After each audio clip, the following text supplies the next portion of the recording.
I've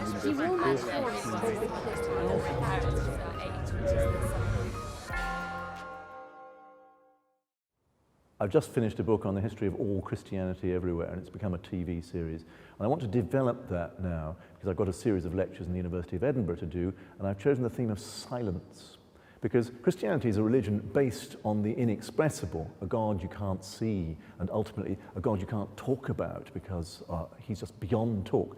And so that's one sort of Christian silence, and it's the silence of prayer, mysticism. But there are other silences which also interest me, and they are the silences of embarrassment, the things which the church doesn't say because they're a bit awkward.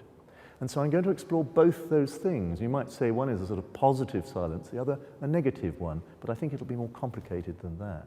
The thing about Oxford is you don't need to leave it for the sort of research I do, because I just need a huge amount of books. I was dealing with 2,000 years, 3,000 years of Christian history. And for that I needed something like 2,000 books.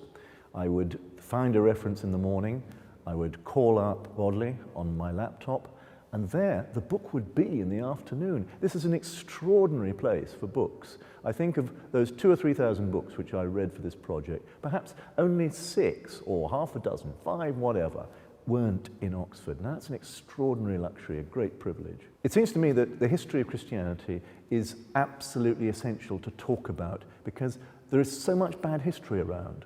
And arrogance, conceit, dogmatism are all based on bad history, inadequate history.